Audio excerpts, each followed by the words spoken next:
Clara Brennan ran through town like the devil himself was chasing her heels. Her calico dress tore further with each stumbling step. Blonde braids flying loose behind her. Dust kicked up in small clouds. The autumn sun hung low and amber, casting long shadows across the wooden storefronts.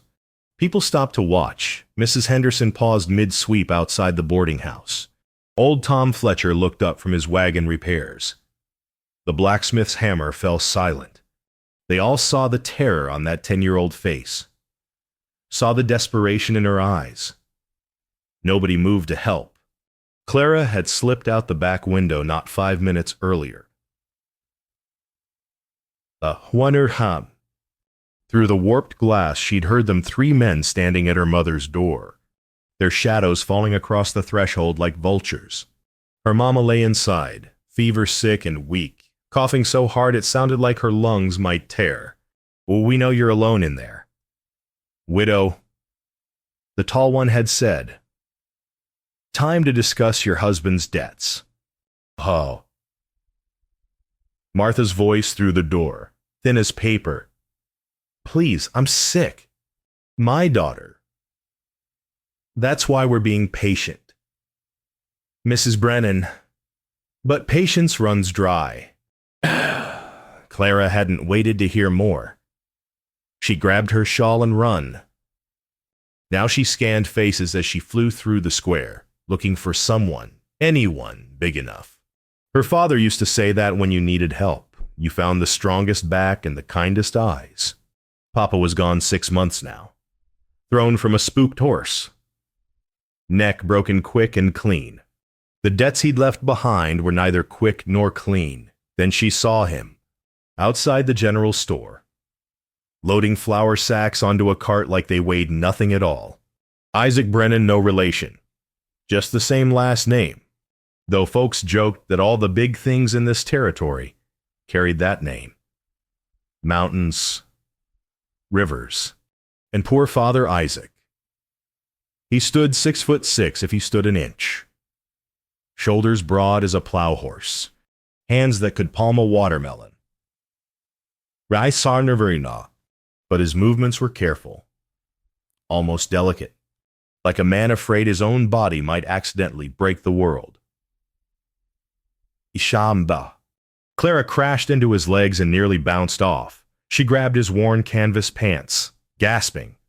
"Please." She choked out. "They want to hurt my mama. She's sick. She can't." The words dissolved into sobs.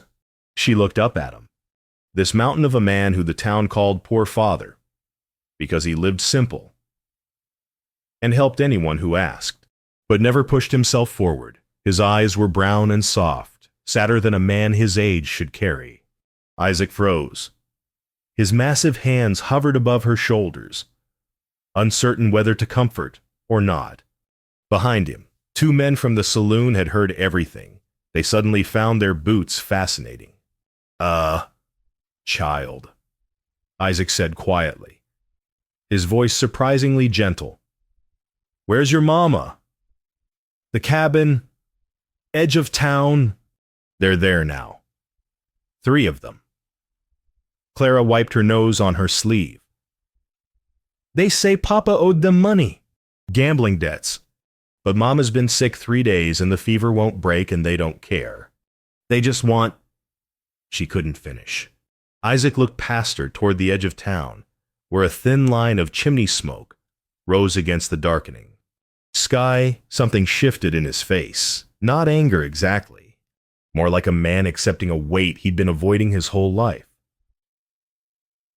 "Father," Clara's small hand slipped into his enormous palm. "Can you help us?" she whispered. Isaac didn't answer with words. He just turned toward her cabin and started walking. Clara had to run to keep up with his long strides. Behind them, the storekeeper muttered to his wife, "Poor Father's finally found his fight." But Isaac wasn't looking for a fight. He was looking for something that mattered more than the fear that had governed him since he was 12. Years old and broke another boy's arm with one careless shove. They walked in silence. Clara's hand still tucked in Isaac's. The town gave way to scattered cabins, autumn leaves crunching underfoot. The sun was sinking faster now, painting everything gold and red. They call you poor father, Clara said, slightly breathless. Does that mean you're good? Isaac glanced down at her. Just means I ain't rich. Child, whether I'm good, well, we'll see. Mama says good people do hard things when nobody's watching. Your mama sounds wise. She was before the fever. Clara's voice cracked. She doesn't make sense anymore when she talks. Says Papa's name like he's still here. Isaac's jaw tightened, but he said nothing. They reached the edge of the settlement where cabins stood farther apart. Separated by scrub brush and rocky soil, the Brennan place sat isolated, small and weathered. Smoke drifted from the chimney. 3 horses stood tied to the porch rail. Through the door came Martha's voice, weak and pleading. I told you. I don't have anything. Please just leave us be. You got this land. A man's voice answered, Sign it over. We'll call things square. Isaac stopped 30 feet from the cabin. The door stood partially open. He could see shadows moving inside, hear Martha coughing. Clara's hand tightened on his. Stay behind me, Isaac said quietly. He moved forward. Boots heavy on the hard-packed earth. The door swung wider and a man stepped out, tall, lean, wearing a leather vest and a gun he probably didn't know how to use well. Behind him came 2 others, one stocky and bearded, the other young and nervous-looking. The tall one saw Isaac and straightened. This ain't your concern. Big man. Isaac didn't respond. He walked until he stood directly in front of the door, then stopped, planted his feet shoulder-width apart, folded his massive arms across his chest. His face remained calm, almost gentle, but his body blocked the entire doorway like an oak tree that had been growing there for centuries. I said this ain't your business, the man repeated. Voice rising, Isaac still didn't speak. He just stood there, immovable. The stocky one stepped closer. You deaf, we got legitimate debts to collect. That woman's husband owed us near $200. Gambling losses. Fair and square. Mama doesn't gamble, Clara said from behind Isaac's legs, her voice small but fierce. The young nervous one shifted his weight. Kid's right. It was the husband. But debts pass to widows. That's the law. Est insane. That's theft, Isaac said finally, his voice low as distant thunder. Pressuring a sick woman while she's alone. We're within our rights. You're within nothing. Isaac's eyes hardened. You'll have to go through me. The 3 men exchanged glances. The math wasn't complicated. Isaac outweighed any 2 of them combined. His reputation for gentleness was well known. True. But reputations changed. The tall one tried bluster. This ain't over. We'll be back with the sheriff. Bring him, Isaac said. Bring the whole town if you want. I'll still be standing here. They untied their horses and mounted up, all swagger gone, as they rode away. The tall one called back. You're making a mistake. Big man, you don't know who you're crossing. Neither do you. Isaac said quietly. The dust settled. Clara slipped past Isaac's legs and pushed open the cabin door. Mama! Isaac remained outside, suddenly uncertain. He'd stood his ground. Done what needed doing. But now what? The men's threat hung in the air, like the cold wind picking up from the north. He heard Clara inside. Mama, I brought help. I brought poor Father Isaac. Hasten? A weak voice. You shouldn't have. He shouldn't be here. But Isaac was already stepping through the door, ducking his head beneath the low frame. Inside.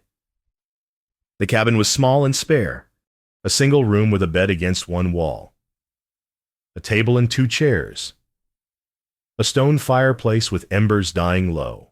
In the bed lay Martha Brennan, her face pale and sheened with fever sweat, blonde hair dark with dampness. She tried to sit up. You don't have to. Yes, ma'am.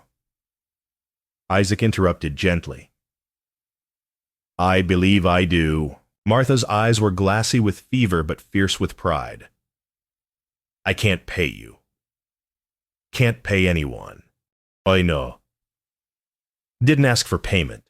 Isaac glanced around the cabin. The firewood box sat nearly empty. The water bucket was half full but cloudy. A single lamp burned low on the table. Clara stood beside her mother's bed, one hand on Martha's forehead. She's so hot, the girl whispered. Isaac moved to the fireplace and began rebuilding the fire from the meager wood supply. His movements were practiced, efficient. Within moments, flames caught and spread, throwing warm light across the room.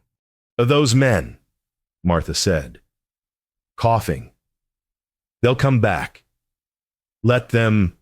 Isaac straightened, his head nearly brushing the ceiling beams. I'll be here. You can't stay. It ain't proper. Proper went out the window when they showed up threatening a sick woman. Isaac pulled one of the chairs toward the door and sat. The chair creaked alarmingly under his weight, but held. I'll stay right here. Keep watch. Mama, please, Clara said. We need him. Martha's resistance crumbled, whether from fever or exhaustion or simple relief. Her eyes filled with tears. Why would you do this for strangers? Isaac was quiet for a moment. Outside, the wind picked up, rattling the shutters. Darkness was falling fast now, the last light bleeding from the sky. When I was 12, he said finally. I got in a fight with another boy. Nothing serious, he pushed me. I pushed back. Except I didn't know my own strength yet.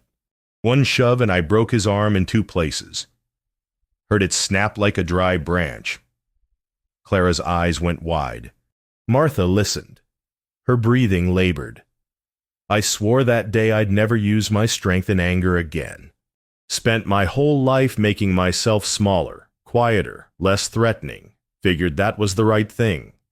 Isaac looked at his hands, those massive weathered hands. But your daughter came running today, scared half to death. And I realized something. Strength unused when it's needed, that ain't virtue. That's just cowardice dressed up nice. You're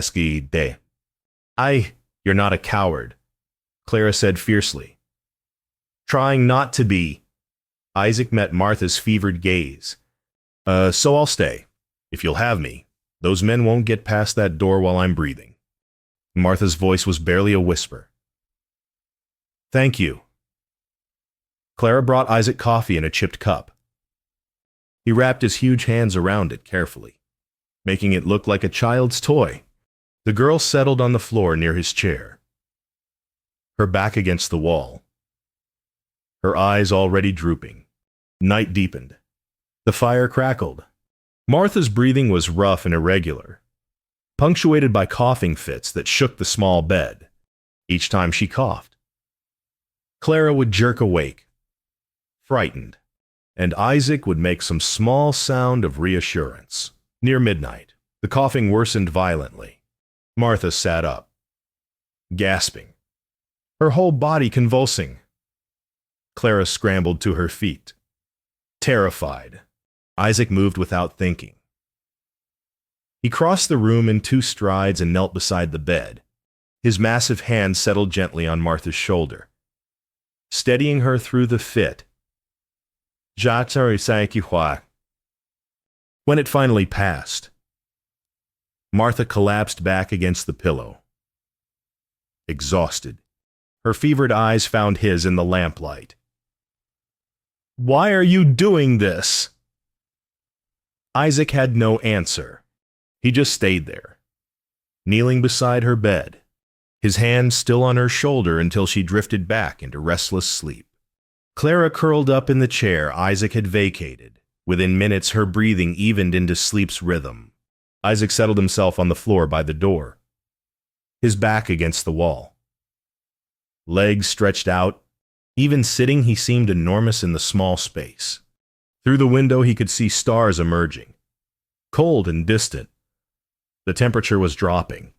First frost coming soon. He thought, then winter. Martha needed to be well before winter came in earnest. He closed his eyes but didn't sleep. Just listened. Wind against wood. Fire settling. Martha's labored breathing. Clara's small sighs. The sounds of people depending on him. It had been a long time since anyone had. Isaac woke to gray dawn light and the smell of coffee. Clara stood at the stove, her small hands wrapped around the pot handle. She'd clearly been up for a while, hair combed, dress changed. "You know how to make coffee?" Isaac asked, his voice rough with sleep. "Papa taught me." She poured carefully into 2 cups. "Said a person who can make good coffee is never useless. Wise man." He was. Clara brought him a cup. The men didn't come back. Not yet. Isaac stood, joints cracking. He was too old to sleep on floors, but he'd done it anyway. "How's your mama?" "Same, maybe worse." Clara's voice went small. "The fever's still bad." Isaac moved to Martha's bedside. Her face was flushed, her breathing shallow. When he touched her forehead, the heat was shocking. "We need better medicine." He said, "What you got here?" "Just willow bark tea. That's all the doctor left when he came 2 days ago." "Doctor came and left." Isaac's jaw tightened. "Said he'd done all he could. Said to pray?" Clara's eyes filled. "But I don't think God's listening." "God listens. Sometimes he just takes his time answering." Isaac pulled on his boots. "I'm going to ride to Millerville. They got a proper pharmacy there. Should be back by afternoon." "And what if those men come while you're gone?" Isaac considered this. Then he walked to the fireplace and selected the heaviest poker, solid iron, and well-balanced. He placed it within Clara's reach. "Anyone but me comes through that door before I get back. You hit them as hard as you can. Aim for the knees. Then run." Clara's eyes went huge. "You won't have to." Isaac added quickly, "They're cowards. They only threaten women alone. They see a child ready to fight. They'll think twice." He paused at the door. "Lock this behind me. Don't open it for anyone. Will you come back?" Something in her voice, the fear that abandonment was inevitable, that everyone eventually left, made Isaac's chest ache. "I'll come back," he said firmly. "You got my word." The ride to Millerville took 3 hours. Isaac pushed his horse hard, the autumn landscape blurring past. By the time he reached the town, the sun was high and warm. He went straight to the pharmacy, described Martha's symptoms to the pharmacist, and bought everything the man recommended. Laudanum for pain, quinine for fever, packets of herbs for tea. He was back in the saddle within 20 minutes. The return ride felt longer. Worry gnawed at him. What if the men had come back? What if Clara had been forced to use that poker? What if Martha had worsened? While he was gone, he pushed the horse harder. You're yonder. When he finally crested the rise above the Brennan cabin, relief flooded through him. No strange horses. No signs of disturbance. Just thin smoke from the chimney and Clara's face appearing at the window. She had the door open before he could dismount. "You came back," she said, as if she doubted. "Told you I would." Isaac handed her the packages. "Let's see if we can break that fever." They worked together through the afternoon. Isaac crushed the herbs while Clara boiled water. They mixed the medicine according to the pharmacist's instructions, cooled it to drinking temperature. Clara held her mother's head while Isaac tipped small amounts between Martha's lips. "Swallow." "Mama," Clara whispered.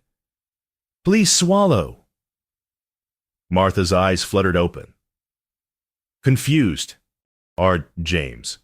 "No, Mama, it's Clara and Mr. Isaac. James is dead." Martha's voice was thick. The horse threw him, his neck. "I know, Mama, I know." Clara's eyes brimmed with tears. Isaac's hand settled gently on Clara's shoulder. "The fever makes her confused. She don't mean nothing by it." Night fell again. Isaac had been gone all day but felt like he'd never left. He settled back into his spot by the door, while Clara dozed in the chair. The cabin felt warmer now with the fire built high, but Martha's fever raged on. Near midnight she began talking in her delirium. Names Isaac didn't know, stories that made no sense. Once she screamed. A sound of pure terror that brought both Isaac and Clara to her bedside. "And the men." Martha gasped. "They're here. They're taking Clara." "No, Mama. I Spain." Clara gripped her mother's hand. "We're safe. Mr. Isaac won't let anyone hurt us." Martha's wild eyes found Isaac in the shadows. "You stayed." "I stayed." Why, the question was barely audible. Isaac thought about the broken arm. About 30 years of living small and careful and alone. About Clara's hand slipping into his palm. About the way purpose felt when you finally found it. Because nobody should face the dark alone. He said quietly. Martha's eyes closed. Her breathing remained labored, but something in her body relaxed slightly. Clara leaned against Isaac's shoulder, exhausted beyond measure. "She's going to die. Isn't she?" the girl whispered. "Not if I can help it," Isaac said. "Not on my watch." 3 days passed in a blur of firewood and water and medicine. The men never returned. Maybe word had spread about Isaac's stand. Maybe they'd found easier prey. Either way, they stayed gone. But Martha got worse. The fever climbed higher despite the medicine. She barely woke now. Just drifted in and out of restless sleep. Her skin burned to the touch. She'd stopped eating entirely, could barely keep down the medicine they forced between her lips. Isaac established a routine. Mornings he'd chop firewood behind the cabin. Enough to last days. The physical work felt good. Necessary. Each swing of the axe was precise despite his power. The wood split clean, fell in perfect halves. Clara watched him from the window one gray dawn, her face pale, when he came inside. She said, "You're building us a wall of firewood. Just making sure you're prepared. For winter. For whatever comes." Clara helped him carry water from the well. She was small but strong, carrying a half bucket without complaint. They worked in silence mostly, comfortable now in each other's presence. On the 4th day, Clara finally told him the whole story. They sat at the table while Martha slept, dawn light creeping through the windows. "Papa was a good man," Clara said quietly. "But he liked cards too much. Thought he was smarter than he was. Those men say he owed them gambling debts, and I believe it. He always thought the next hand would be the winning one. How'd he die? Horse spooked at a snake. Papa tried to stay on, but the horse reared, and he fell wrong. Landed on his neck. Clara's voice stayed steady, but her hands shook. Doctor said he didn't suffer. Said it was instant. Ah, that's a mercy. I guess. Clara stared at her hands. Then Mama got sick. Started with a cold. Then turned into this. And those men came saying Papa owed them money, saying we had to pay or they'd take the land. Mama tried to tell them we had nothing, but they wouldn't listen. $200. They said, that's what they claim. Could be true. Could be they're adding interest that never existed. I don't know. Clara looked up at Isaac. Even if we had it, I wouldn't give them a cent. Papa's gone. That debt died with him. Isaac wanted to agree. But the frontier had harsh rules about debts and honor. Law might see it different. Then the law's wrong. Clara's eyes flashed. They're vultures. They saw Mama alone and sick and figured they could scare her into signing away her land. They figured wrong. Isaac stood and moved to the stove. Poured fresh coffee. You got me now. For how long? The question hung there. Isaac had no answer. His own cabin stood empty, his own life abandoned. He told himself this was temporary, just until Martha recovered. But what if she didn't recover? What if Clara needed him longer than he'd planned to stay? Long as you need me, he heard himself say. Clara's face transformed. You mean that I don't say things I don't mean? Papa used to make promises he couldn't keep. I ain't your papa. Isaac's voice was gentle but firm. When I give my word, I keep it. That afternoon, Isaac rode back to his own place to collect more clothes and supplies. The small cabin he rented from old man Hendricks looked abandoned already, dust settling on the table. The bed cold and empty. He packed quickly. Didn't take much, he'd never owned much. As he was leaving, Hendricks appeared on the path. Heard you've been staying with the widow Brennan. The old man said, That's right. People are talking. Let them talk. Hendricks studied him with rheumy eyes. She ain't your responsibility. Isaac. Maybe not, but she's my choice. Isaac swung into the saddle. I'll still pay rent here. Won't be abandoning my place. But you ain't living here neither. No, not right now. Hendricks nodded slowly. The girl came running through town few days back. Saw her myself. Looked terrified. He paused. You done a good thing. Standing with them? Ain't done yet. When Isaac returned to the Brennan cabin, Clara ran out to meet him. Mama woke up. Really woke up. She asked for water and she drank it. And she knew who I was. Isaac felt something loosen in his chest. That's good. That's real good. Inside. Martha was propped against pillows. Her face still pale, but her eyes clear. When Isaac entered, she tried to smile. Mr. Isaac, she said, her voice weak but rational.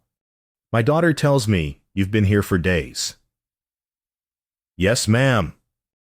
Why, it was the third time she'd asked that question. This time, Isaac had an answer. Mikado. Because 30 years ago I broke a boy's arm and swore I'd never use my strength for violence again. Spent 3 decades hiding from what I could do, making myself small and harmless and alone. He set down his saddlebag. Then your daughter came running, and I realized strength unused when people need it is just another kind of violence. The violence of turning away Martha's eyes filled with tears. You could have left any time. Why didn't you? Didn't seem right. Letting folks face the dark alone. She reached out a trembling hand. Isaac crossed to the bed and took it carefully, her small fingers disappearing in his palm. I thank you, Martha whispered, for staying, for everything. Ain't done yet, Isaac said. Still got healing ahead. But they all knew the worst had passed. It happened on the 8th night. Isaac had let himself believe the danger was over. Martha had been improving slowly, but steadily for 3 days. She was eating again, able to sit up without help. The fever had broken and stayed broken. Color was returning to her face. Then the fever came roaring back. Isaac woke to Clara's scream. He lurched from his spot by the door, heart hammering. In the bed, Martha convulsed, her body rigid, eyes rolled back. Mama! Clara grabbed her mother's shoulders. Mama! Wake up! Isaac reached the bedside in 2 strides. Martha's skin burned like she'd been laid on hot coals. Her breathing came in shallow gasps. She didn't respond to Clara's voice. Didn't respond to anything. What's happening? Clara's voice cracked with terror. The fever's back. Isaac's mind raced. How the medicine had been working. She'd been getting better. We need to cool her down. Fast. They worked frantically. Isaac carried Martha to the table. She weighed nothing in his arms. A woman made of fever and bird bones. Clara brought every cloth they had. Isaac soaked them in the coldest water they could draw from the well and laid them across Martha's burning skin. It didn't help. We need the doctor. Clara said, Doctor already said he couldn't do more. Isaac kept changing the cloths, kept trying. We got the medicine. We just need to get it down her. But Martha's jaw was clenched tight. Her whole body locked. They couldn't get her to swallow. Hours crawled past. Isaac tried everything. Cool water. Prayer. The laudanum. Nothing worked. Martha's breathing grew more labored, more irregular. Her pulse raced under Isaac's fingers like a terrified rabbit. Near midnight, Clara broke down, crying. She's dying, just like Papa. I'm going to lose her too. No. Isaac's voice was harsh. She ain't dying. Not tonight. You can't know that. I can decide it. He knelt beside Martha, his massive hands shaking as he bathed her forehead again. Chi. You hear me? Martha Brennan, you got a daughter who needs you. You don't get to give up. But Martha didn't hear. She was somewhere far away, fighting a battle Isaac couldn't reach. Clara climbed into Isaac's lap, something she'd never done before. She was too big for lap-sitting, really. Almost 11. But she curled against his chest like a much younger child. Isaac held her awkwardly at first. Then, with more confidence, they sat together on the floor, watching Martha fight. Tell me something, Clara whispered. Tell me something good. Isaac's mind went blank. What good was there to tell? His whole life had been loneliness and careful silence and one broken arm. He could never take back.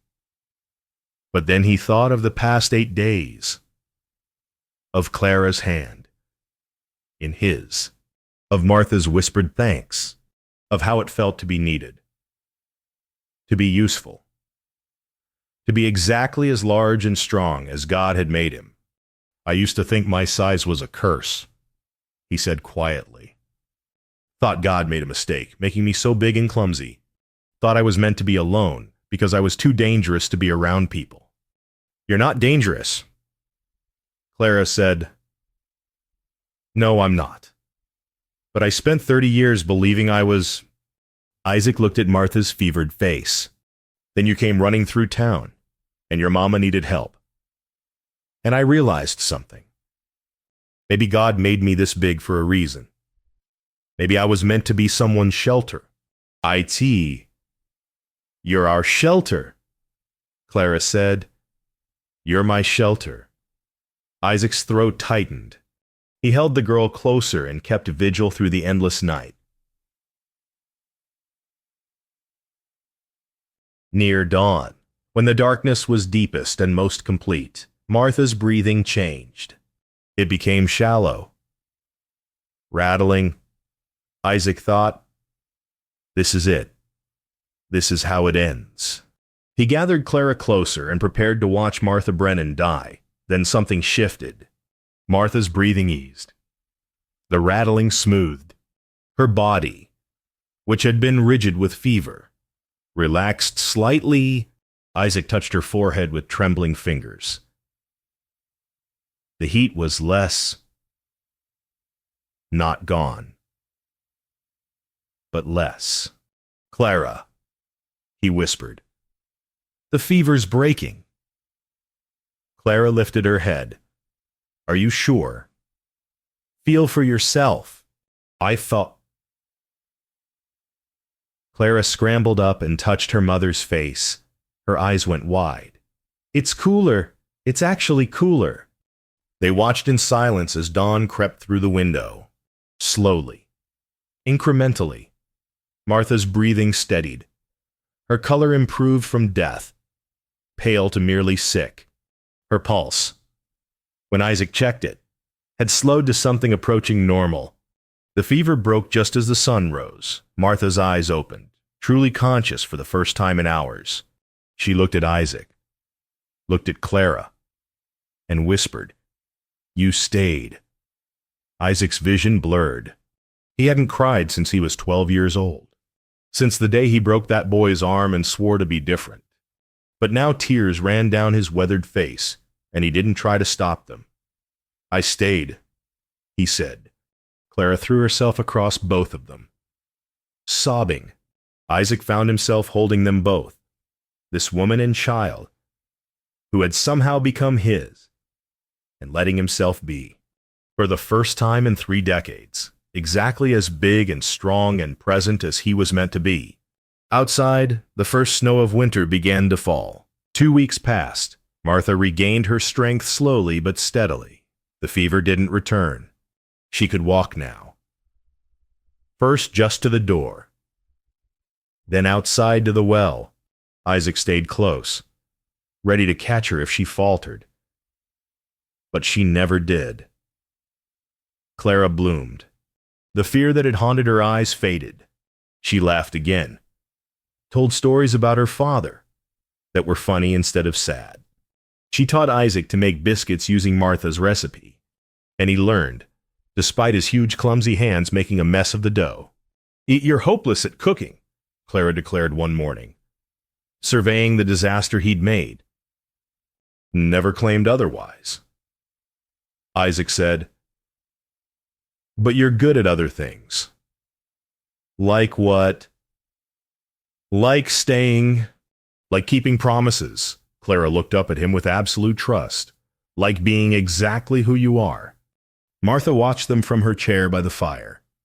She'd been watching them more and more lately. Her expression unreadable. One afternoon when Clara was outside playing, Martha called Isaac over. Sit with me, she said. Isaac pulled up a chair, making it look child-sized. Martha studied him for a long moment. You could have left any time, she said. The men never came back. The danger passed. But you stayed. Yes, ma'am. Why? It was the 4th time she'd asked. But this time felt different. This time felt like the real question, underneath all the others. Isaac was quiet. for a long moment. Outside, Clara's laughter drifted through the window. The sound made his chest ache with something he couldn't name. "I spent 30 years alone," he said finally. 30 years making myself small and quiet and unthreatening. Figured that was safest. Figured that was right. He looked at his hands. Then Clara came running. And you needed help. And I realized something. Being alone ain't safe. It's just lonely. So you stayed for yourself. No. Yes, both. Isaac struggled for words. I stayed because you needed me. But I kept staying because I needed you. Needed this. Needed to learn that my strength ain't something to hide from. It's something to give. And Martha's eyes were bright. You gave us our lives back. You gave me mine. Isaac's voice went rough. First time in 30 years, I felt like I was exactly where I was supposed to be, doing exactly what I was meant to do. And what's that? Sheltering folks who need shelter, being present, being exactly as big and strong as God made me. Without apologizing for it, Martha reached out and took his hand. Her fingers were still thin, still weak, but her grip was firm. Let us give you something too, she said. A home, a family, a place to belong. Isaac's throat closed up. I don't deserve nonsense. You deserve everything. Martha's voice was fierce despite its weakness. You saved us. Now let us save you. Outside. Clara called, Papa Isaac, come see what I found. The words stopped them both. Papa Isaac. She'd said it so naturally, so easily, like it was already true. Isaac looked at Martha. She called me. I know. Martha smiled. She's been calling you that in her head for days. Just finally said it out loud. I ain't her papa. No. You're better. You chose her. Martha squeezed his hand. James loved Clara. But love alone don't make a parent. Being present does. Showing up does. You've shown up every single day. Clara burst through the door holding a pine cone, her face glowing. Look, the first one of the season. IDT. She ran to Isaac and climbed into his lap like she'd been doing it her whole life. She held up the pine cone for his inspection, chattering about how she'd found it under the big tree on the north side. Isaac held her carefully. This brave, fierce child, who'd run through town looking for help and found him, who'd trusted him when he didn't trust himself, who'd given him a gift he hadn't known he needed, the gift of being necessary. Martha watched them, and in her eyes was something Isaac recognized. Gratitude mixed with hope, mixed with the beginning of something else, something that might, given time, grow into more. Papa Isaac, Clara said, settling against his chest. Will you stay forever? Isaac looked at Martha. She nodded, eyes full. Long as you'll have me, little one. Isaac said, long as you'll have me. Outside, snow fell soft and steady. Inside, the fire burned warm. And Isaac Brennan, poor father, no more. Just Isaac now. Just a man who'd finally found his purpose, held his daughter close, and let himself believe in forever. The town noticed. How could they not? Isaac had abandoned his cabin entirely now, moved what few possessions he owned into Martha's place. He built a small addition onto the cabin, just one room, barely more than a closet, but it gave him space to sleep without impropriety. People talked. Of course, the widow and the giant, the girl who'd run through town and the man who'd answered. Some of the talk was kind, some wasn't. Isaac ignored it all. He worked, built Martha a proper chicken coop, repaired the fence that had been sagging since James died, chopped enough firewood to last through 2 winters, started planning a larger house for spring. Martha's cabin was too small for 3 people. And Clara was growing. Martha regained her full strength. She cooked and cleaned and sewed, restoring order to a life that had spiraled into chaos. She watched Isaac work with eyes that held more than gratitude now, something deeper, something that made Isaac's heart race when she smiled at him. Clara thrived. She'd started calling him Papa Isaac all the time now, not just in private. The name spread through town. The men at the saloon started calling him that too, though their tone was different, part respect, part amusement, mostly acceptance. One afternoon, Isaac rode into town for supplies. The storekeeper greeted him. "Afternoon, Isaac. How's your family?" "Your family." The words made Isaac's chest swell. "They're well," he said. "Thank you for asking. Heard you're building them a new house." "Come spring." "Yes, sir." The storekeeper nodded approval. "That's good. That's real good. A man taking care of his family." When Isaac returned to the cabin, Martha was waiting on the porch. She'd made fresh bread, and the smell drifted through the door, warm and welcoming. How was town?" she asked. "Fine. People asking after you and Clara." "Asking or gossiping?" "Bit of both. Probably." And Isaac climbed down from the wagon, began unloading supplies. "Don't matter what they say. Martha helped him carry things inside. When everything was put away, she touched his arm. "Isaac, we need to talk." His stomach dropped. Those 4 words never led anywhere good. They sat at the table. Clara was outside playing with the neighbor's dog, her laughter drifting through the window.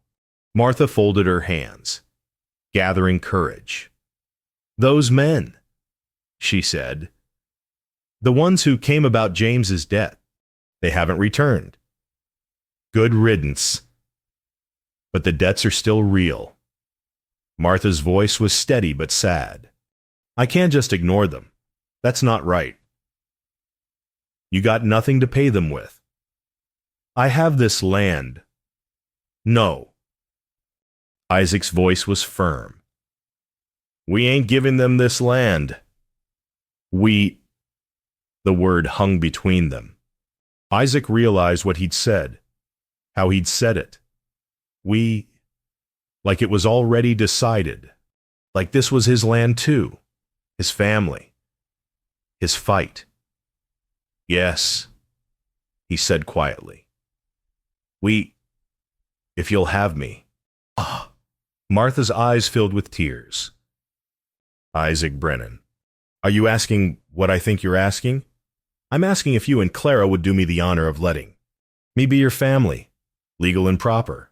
Not just a man staying in your extra room, but a husband and father who's earned the right to those titles. You've more than earned it. Then marry me.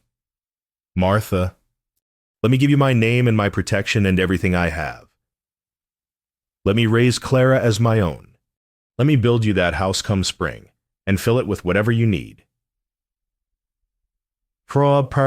Don. Martha stood and crossed to him. She took his face in her hands. This mountain of a man who'd learned to be gentle. "Yes," she said. "Yes to all of it." Isaac pulled her close, careful of his strength, but not hiding from it anymore. Martha fit perfectly against his chest, like she'd been designed to be sheltered there. "I can pay those debts," Isaac said into her hair. "I got money saved. Not much, But enough. You do that. I'd do anything for you and Clara. Anything at all. Clara burst through the door, stopped short seeing them embracing. Her face transformed into pure joy. "Are you getting married?" she asked. Martha laughed. How did you know?" "Because Papa Isaac is holding you the way Papa used to hold you. And you're crying, but you're smiling." Clara ran to them. "Why can I be in the wedding?"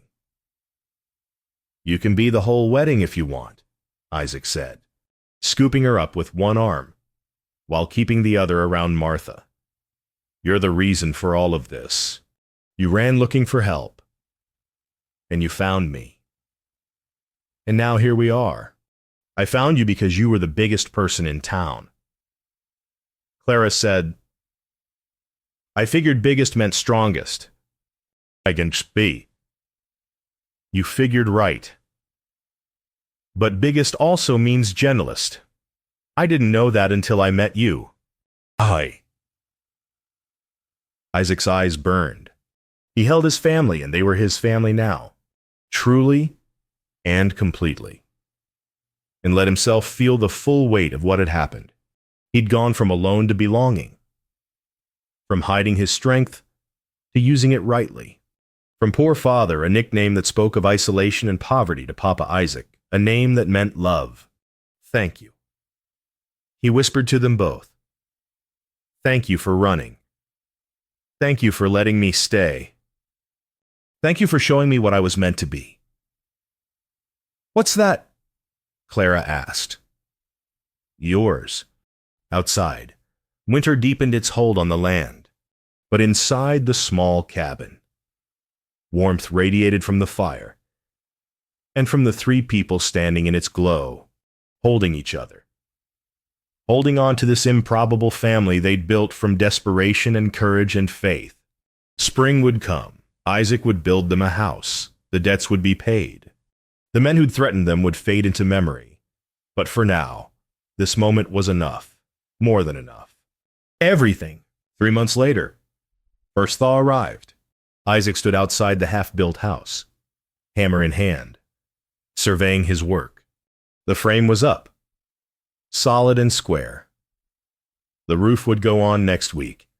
By April, they'd be living in it, a real house, with separate bedrooms and a proper kitchen, and windows that actually fit their frames. Behind him, Clara's voice rang out. "Papa Isaac, Mama says lunch is ready." He turned. Clara stood in the doorway of the old cabin, wearing a new dress Martha had sewn. Her blonde hair was braided neatly. She looked older somehow, more settled. The fear that had haunted her eyes that first day was completely gone. "Coming!" Isaac called back. Inside, the cabin smelled like stew and fresh bread. Martha stood at the stove, stirring the pot. She wore a simple cotton dress and an apron. Her blonde hair pulled back. She'd gained weight. Color in her cheeks now. Strength in her movements. They'd been married for 6 weeks. A simple ceremony at the church, with half the town attending. The other half hadn't come. But Isaac didn't care. The people who mattered were there. How's the house coming?" Martha asked as Isaac washed his hands. "Good. Another month and we'll be in. Can't wait." She ladled stew into bowls. A real kitchen. A bedroom for Clara. Space to breathe. They sat at the small table barely big enough for 3, but it worked. Clara said, "Grace," her voice clear and confident. They ate together, talking about small things. The chickens, the garden they'd plant come full spring, the new colt born at the neighbor's farm. On after lunch, Isaac returned to his building. The afternoon sun was warm. The snow melting in patches, icicles dripped from the eaves. Winter's back was breaking. He worked steadily. His movements sure. Building was good work, honest work, work that used his strength without apology, that created instead of destroyed. The town had come around. Mostly, people greeted him by name now. Stopped to chat. Asked about Martha and Clara. The storekeeper gave them credit without question. The sheriff nodded respectfully when they passed on the street. Only once had anyone mentioned the debts. Isaac had gone to the saloon where those three men supposedly spent their time. He'd found them at a corner table, cards spread out, money in the pot. He'd walked over and set $200 in cash on the table. James Brennan's debt. He'd said quietly, paid in full. The tall one had started to argue. There's interest. No interest. Isaac interrupted. The debt was $200. Here's $200. We're square. They'd looked at the money, looked at Isaac. Done the math. 3 of them against 1, but that one was twice any of their size and had cold determination in his eyes. Square. The tall one had agreed. Isaac had walked out without another word. Never saw them again. Now, hammering nails into fresh wood. Isaac thought about how much had changed. 4 months ago, he'd been poor Father Isaac, alone in a rented cabin, making himself small and quiet and invisible, afraid of his own strength, afraid of connection, afraid of being seen. Then a child had come running, desperate and brave, and everything shifted. He'd learned that strength could shelter instead of harm, that size could comfort instead of threaten, that the thing he'd hidden from his whole life, his bigness, his power, his presence was actually a gift meant to be given. Papa! Isaac looked up. Clara was running toward him, something clutched in her hands. Not the desperate run of that first day, but the joyful run of a child who felt safe. She reached him breathless, holding out a piece of paper. I made you something. It was a drawing. 3 figures small, medium, large, standing in front of a house. The house he was building. Underneath, in careful letters, our family, our home. Isaac knelt so he was at her level. This is beautiful, Clara. Do you like it? I love it. He pulled her into a hug. This brave girl who'd trusted him, who'd called him Papa, who'd given him the gift of belonging. I love everything about it. Clara hugged him back fiercely. I'm glad I found you that day. Me too. Little one. Me too. Martha appeared on the path, smiling. She'd been watching them. Isaac realized she did that sometimes, just stood and watched him with Clara. And her face would get soft and grateful. She joined them, and Isaac pulled her close with his other arm. The 3 of them stood there together, the house rising behind them. Spring coming to the land, future spreading out ahead like an open door. You know what I learned? Isaac said quietly. What? Clara asked. That the tallest tree gives the most shade. And Lord knows, the weary need shade. And he looked at Martha, then at Clara. I spent my whole life being afraid of being tall. But you 2 taught me that height ain't the problem. It's what you do with it that matters. I get you give good shade, Papa. Clara said seriously. Martha laughed. The best shade. Isaac held them both, and let himself feel it all, the warmth of family, the comfort of belonging, the rightness of being exactly who he was meant to be. No longer poor father, no longer hiding. Just Isaac Brennan. Husband and father. Builder of houses and keeper of promises. A man who'd learned that true strength protects, never threatens. That courage is using your power to stand between harm and those who need you. That your greatest gifts, whether size or skill or simple presence, find their highest purpose in sheltering the vulnerable above them. The sky was clear and blue. Spring birds were returning, their songs filling the air. The snow was melting, revealing green underneath. Winter was ending, and Isaac Brennan, who'd spent 30 years alone, stood with his family in the doorway of their almost finished home and thought, This is what I was made for. Not fighting, not hiding. This